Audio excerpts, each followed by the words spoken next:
What I want to tell you is one day I was thinking, how come China was so ahead of Denmark? I was studying the history. I was studying the art, the ceramics, the beautiful porcelain, the blue and white. Tucked away in China's southeast corner is Jingdezhen, where the art of manipulating minerals and clay with pigments and enamels under scorching heat was established during the Han Dynasty. We don't know a lot about what they made, but we know that documents said that porcelain was produced in Jingdezhen between 206 and 220 AD. Because the technology that produced porcelain was developed over the course of hundreds of years, the precise date of its invention is disputed. Primitive forms of porcelain had existed in China as far back as the Han Dynasty, 2,000 years ago. But what would be considered by today's standards as true porcelain was actually developed in China during the Song Dynasty in the 10th century.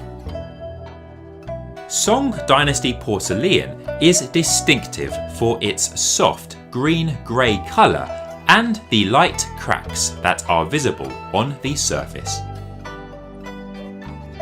These cracks were a stylistic technique which occurred when the glaze cooled faster than the porcelain base.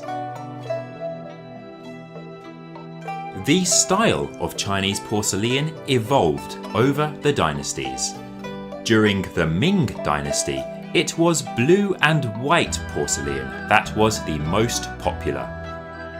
This colouring was achieved by applying a blue cobalt oxide pigment onto the white porcelain before it was glazed.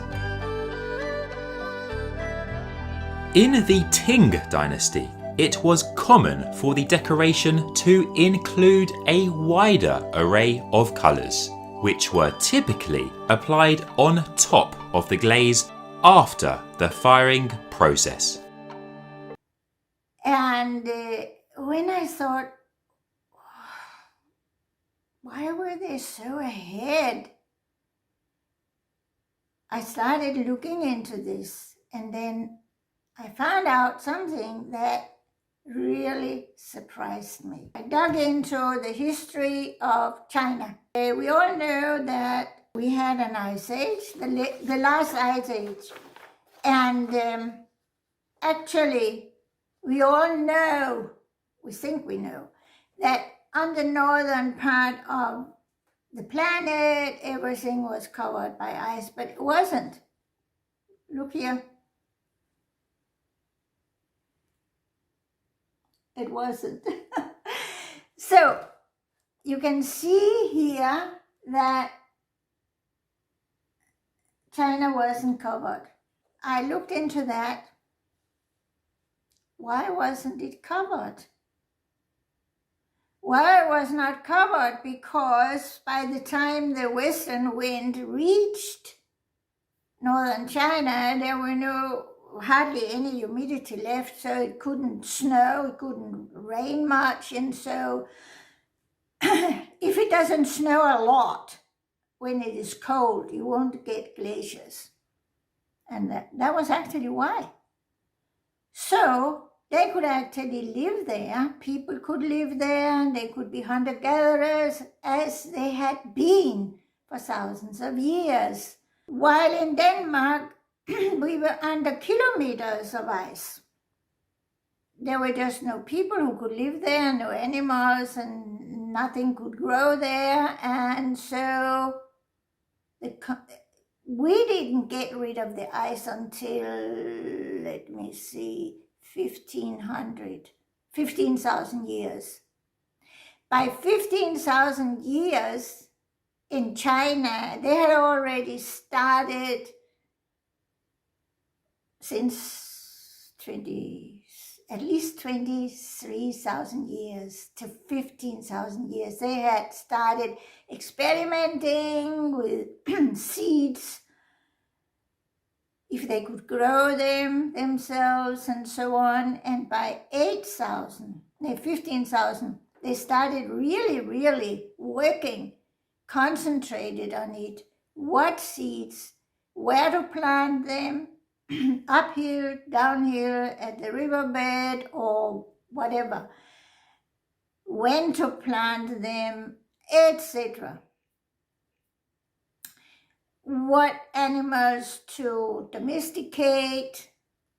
And by 8,000, they were fully fledged farmers. In Denmark, we only started having people coming up at 15,000 years. By 8,000, we were still hunter-gatherers.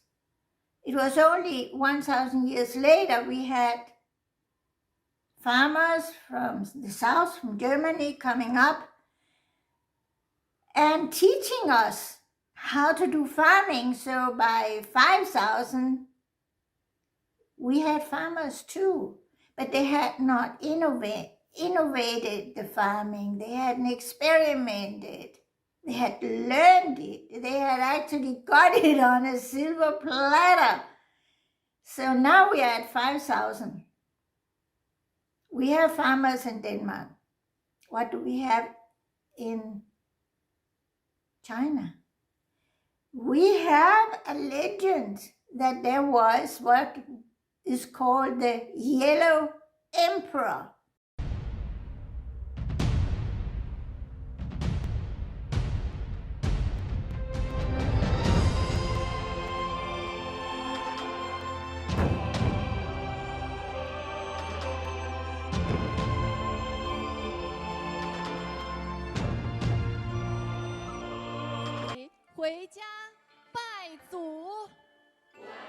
现在拜祖嘉宾已经走进寻根门轩辕殿皇帝像，贯穿整个园区的历史延续。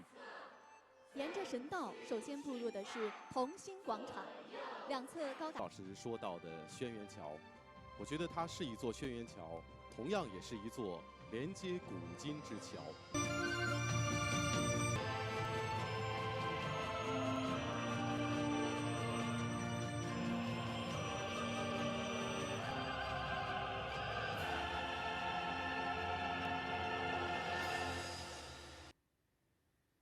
We had large villages that needed leadership, organization. We were starting to have cities. We were starting to have a hierarchy. And then the Yellow Emperor. And one of the things that the Yellow Emperor left behind was a book about medicine.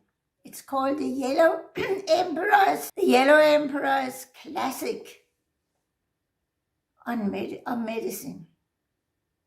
And it is still in use. And it's translated to English. And you can buy it. That's the book. Chinese ancient text Huangjia Nijing, also known as the Yellow Emperor Chinese medical text. Huangjia Nijing is more than just an ancient medical text. It is part of the Chinese culture and has influenced many parts of China today. The Huangjia Nijing brings in the principle of Taoism, the balance of yin and yang. It's being one with the earth, having your balance, your qi, your energy, being equal or equivalent to whatever is going on. There's mention of meridians. These meridians are used in acupuncture. There's mention of sex, diet, balancing one's anger and emotions, not overindulging. This Taoist mindset is embedded in traditional Chinese medicine. Isn't that amazing?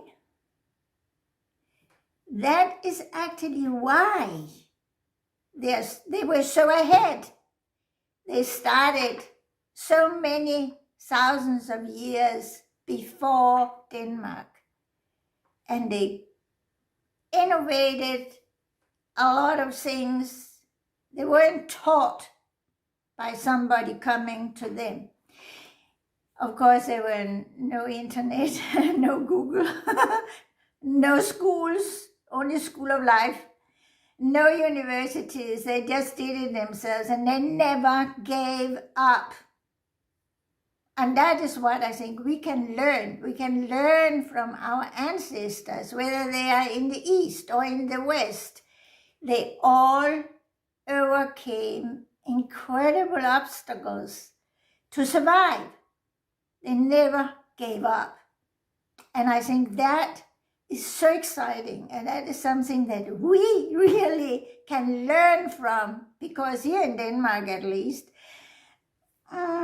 we have our welfare state and we complain if we don't get this and we don't get that, and you know, all these things, and I'm sure people do that all over the world. So let's grow up and let's just get on with it, okay?